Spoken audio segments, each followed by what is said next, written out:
এই ভিডিওতে আলোচনা করব তোমরা যারা ক্যালকাটা ইউনিভার্সিটিতে বিএ হিস্ট্রি অনার্সে 4th সেমিস্টারে পড়ছো, তোমাদের ডিএসসিসি 7 পেপারটির অর্থাৎ সুলতানি যুগের ভারতের ইতিহাস, এই পেপারটির একটি ইম্পর্টেন্ট প্রশ্ন জিয়াউদ্দিন বার্নি, ঐতিহাসিক জিয়াউদ্দিন বার্নির অবদান কি ছিল সেই সম্পর্কে সংক্ষিপ্ত আলোচনা করব। আলোচনা শেষে এর উত্তর তোমাদের সামনে তুলে ধরবো। তার আগে বোর্ডে কি লেখা রয়েছে দেখে নি। CU history honours 4th semester DSCC 7, প্রশ্ন হচ্ছে ঐতিহাসিক জিয়াউদ্দিন বার্নি। তো ঐতিহাসিক জিয়াউদ্দিন বার্নি লিখেছিলেন 1353 সালে তারিক ই ফিরোজ শাহী। এটা আমরা জানি। আমরা যদি এই প্রশ্নটি 5 নম্বরে টিকা প্রশ্ন দেয় তাহলে বারানি সম্পর্কে আর কি কি লিখতে হবে সেই অ্যান্সারে, সেটাই আমরা আলোচনা করব এই ভিডিওতে। তো দেখো, জিয়াউদ্দিন বার্নি ছিলেন সুলতানি যুগের শ্রেষ্ঠ ঐতিহাসিক। সুলতানি যুগের প্রথম দিকটা, সুলতানি যুগটা ছিল 1206 থেকে 1526 পর্যন্ত 320 বছর। এই 320 বছরের সুলতানি যুগের প্রথম দিকের ঐতিহাসিক ছিলেন মিনহাজ উদ্দিন সিরাজ। কোন সময়কার ঐতিহাসিক ছিলেন? ইলতুৎমিশের সময়কার ঐতিহাসিক ছিলেন, বা তার কন্যা রাজিয়ার সময়কার ঐতিহাসিক ছিলেন মিনহাজ উদ্দিন সিরাজ। তিনি লিখেছিলেন তবাকত ই নাসিরি। এই গ্রন্থ থেকে আমরা সুলতানি যুগের প্রথম দিকের ইতিহাস জানতে পারি। এই তবাকত ই নাসিরি অর্থাৎ মিনহাজ উদ্দিন সিরাজ যে জায়গা পর্যন্ত ইতিহাস লেখা শেষ করেছেন, ঠিক তারপর থেকে ইতিহাস পাওয়া যায় এই জিয়াউদ্দিন বার্নির তারিক ই ফিরোজ শাহী গ্রন্থ থেকে। অর্থাৎ সুলতানি যুগের প্রথম দিকটার কিছুটা সময় বাদ দেওয়ার পর বাকি ইতিহাসটা আমরা পাই জিয়াউদ্দিন বার্নির ইতিহাস থেকে, বিশেষ করে তারিক ই ফিরোজ শাহী গ্রন্থ থেকে।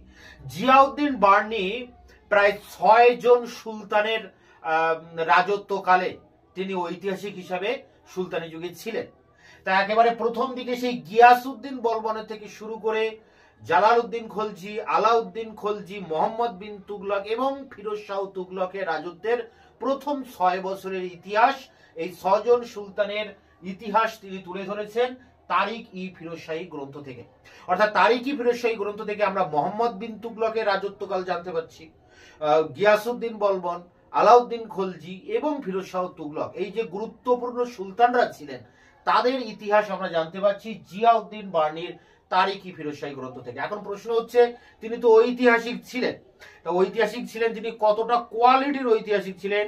ওই ইতিহাস লেখার যে নিয়ম নীতি রয়েছে সেটা তিনি কতটা অনুসরণ করেছিলেন? অর্থাৎ ঐতিহাসিকের কর্তব্য সম্পর্কে জিয়াউদ্দিন বার্নির কি চিন্তা ভাবনা বা আদর্শ ছিল?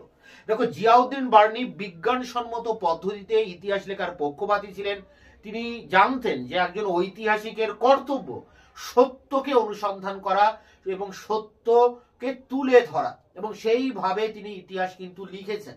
তিনি একজন বড় সরকারি আধিকারিক ছিলেন, এই কারণে সমস্ত দপ্তরের যে কাগজপত্র তার হাতে ছিল, তিনি অবাধে সেই সমস্ত জায়গায় যেতে পারতেন, সরকারি তথ্য তিনি সংগ্রহ করতে পারতেন এবং সেইগুলোই তিনি ইতিহাসে তুলে ধরেছেন। যদিও হেনরি এলিয়ট তাকে বলেছেন একজন পক্ষপাত দুষ্ট ঐতিহাসিক, কারণ তিনি তার যে প্রভু সুলতান যারা ছিলেন তাদের প্রভু ছিলেন সুলতান। তো এই গিয়াসউদ্দিন বলবন থেকে শুরু করে এরপরে আলাউদ্দিন খলজি, মোহাম্মদ বিন তুগলক, ফিরোজ শাহ তুগলক, এই সমস্ত প্রভুদের ইতিহাস লিখেছেন জিয়াউদ্দিন বার্নি, এবং তিনি পক্ষপাতিত্ব দেখিয়েছেন তার সুলতানের প্রতি, এবং অনেক গুরুত্বপূর্ণ ঘটনাও তিনি কিন্তু উল্লেখ করেন। এছাড়া জিয়াউদ্দিন বার্নি অনেক জায়গায় মানে সাল তারিখ ভুল লিখেছেন, সাল তারিখ বেশিরভাগ ক্ষেত্রে তিনি উল্লেখ করেননি, যেসব জায়গায় করেছেন সেগুলো কিন্তু ভুলে ভরা ছিল।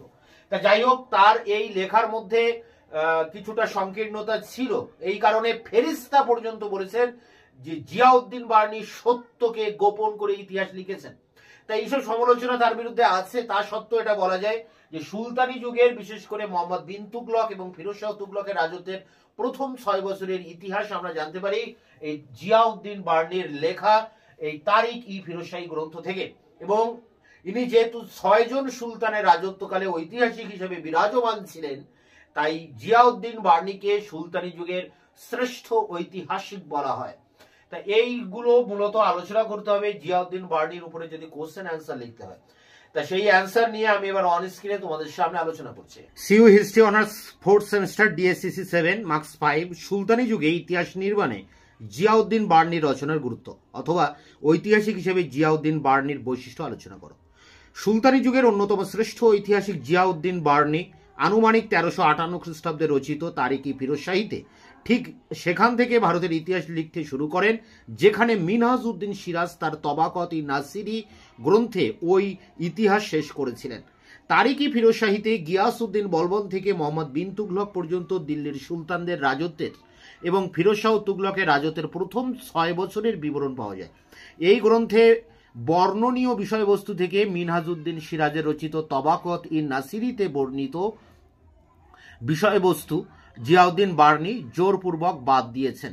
এই বাদ দেওয়ার কারণ প্রসঙ্গে তিনি যা বলেছেন তা তৎকালীন ঐতিহাসিকদের মানসিক গঠনের এক বিচিত্র দিক প্রকাশ করে বলে তার নিজের ভাষায় তা পুনরাবৃত্তির যোগ্য।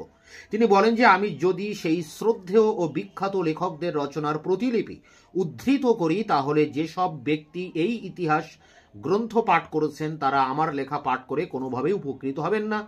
অপরদিকে আমি যদি শ্রদ্ধেয় লেখকের মতামতের কোনো প্রকার বিরোধিতা করি অথবা তার বক্তব্য সংক্ষেপে উল্লেখ করি, তাহলে তার প্রতি অসম্মান প্রদর্শন করা হবে। তাছাড়া আমি এই রূপ করলে পাঠকদের মনে নানারূপ সন্দেহের সৃষ্টি হতে পারে। এই ভাবুক সুলভ দুর্বলতা নিঃসন্দেহে কোনো প্রকৃত ঐতিহাসিকের শোভা পায় না, কিন্তু এই রূপ দুর্বলতা সত্ত্বেও ঐতিহাসিকের কর্তব্য সম্বন্ধে বার্নির উচ্চ ধারণা ছিল এবং তিনি সম্পূর্ণ সত্য প্রকাশ করাই উচিত বলে মনে করতেন। তবে এই আদর্শ তিনি কতদূর অনুসরণ করতে পেরেছিলেন সে বিষয়ে মতপার্থক্য থাকতে পারে। এলিয়ট তাকে পক্ষপাতদুষ্ট ঐতিহাসিক মনে করেন, কারণ জিয়াউদ্দিন বার্নি তার পৃষ্ঠপোষকের বিরাগভাজন হওয়ার ভয়ে কখনো কখনো গুরুত্বপূর্ণ ঘটনার আদৌ উল্লেখ করেননি বা সংক্ষেপে এমনভাবে উল্লেখ করেছেন যে ঘটনাটির কোনো গুরুত্বই নেই। এমনকি ফেরেশতাও সত্য গোপন করার জন্য বারানির প্রতি দোষারোপ করেছেন। তথাপি খলজি আমলের এবং মোহাম্মদ বিন তুগলকের সম্পূর্ণ রাজত্বকালের ও ফিরোজ শাহ তুগলকের রাজত্বের প্রথম দিকের ইতিহাস সম্পর্কে বার্নির গ্রন্থই সর্বাপেক্ষা প্রামাণিক। গ্রন্থটি বিক্ষিপ্ত ঘটনার ছোট ছোট বর্ণনার তারিখ নির্দেশ ও পূর্ণাঙ্গ বিবরণ এতে কমই পাওয়া যায়। যে কোনো উপলক্ষে দীর্ঘ আলোচনা আরম্ভ করার প্রবণতা তার লেখার মধ্যে দেখা যায় এবং অনেক ক্ষেত্রেই তিনি তথ্যের বিকৃতি ঘটিয়েছেন। স্থানে স্থানে তার কাহিনী তার ব্যক্তিগত মতের দ্বারা রঞ্জিত। কালক্রম অনুসারে ঘটনা বিন্যাস করার প্রয়োজনীয়তা সম্বন্ধে তিনি সচেতন ছিলেন না। লেখক স্বয়ং রাজস্ব বিভাগের উচ্চ পদে অধিষ্ঠিত থাকায় রাজস্ব সংক্রান্ত প্রশাসন সম্পর্কে সম্পূর্ণ অভিজ্ঞ ছিলেন এবং এই প্রশাসনের পূর্ণাঙ্গ বিবরণ তিনি প্রকাশ করেছেন। উচ্চশিক্ষিত বার্নি ঐতিহাসিকদের কর্তব্য ও দায়িত্ব সম্পর্কে অবহিত ছিলেন, তবে তিনি পক্ষপাত মুক্ত ছিলেন না এবং তার ভাষা দুর্বোধ্য এবং স্থলে স্থলে তা পাঠকের পক্ষে বোঝা কষ্টসাধ্য। প্যারা করে এখানে মূল্যায়ন করা হয়েছে। রাজসভার দ্বারা জিয়াউদ্দিন বার্নির কাছে রাজসভার দ্বার জিয়াউদ্দিন বার্নির কাছে অবারিত ছিল, সুতরাং সঠিক সংবাদ সংগ্রহ করার সুযোগ তার যথেষ্ট ছিল। অথচ বিস্ময়ের কথা এই যে ঘটনার তারিখ তিনি খুব কম ক্ষেত্রে উল্লেখ করেছেন এবং যেখানে করেছেন সেখানেও উল্লেখিত তারিখ প্রায় ভুল হয়েছে। এত ত্রুটি সত্ত্বেও বারানির তারিক-ই ফিরোজ শাহীকে এই যুগের ইতিহাসের সর্বাপেক্ষা গুরুত্বপূর্ণ উৎস হিসাবে গণ্য করা যায়। এই ছিল জিয়াউদ্দিন বার্নির ঐতিহাসিক গুরুত্ব। এটি সংগ্রহ করে পরীক্ষার প্রস্তুতি নাও। দেখা হচ্ছে অন্য ভিডিও ক্লাসে। ততক্ষণে চ্যানেলকে সাবস্ক্রাইব করে রাখবে, বন্ধুদের কাছে শেয়ার করবে। ভিডিওটি ভালো লাগলে অবশ্যই একটা লাইক দেবে।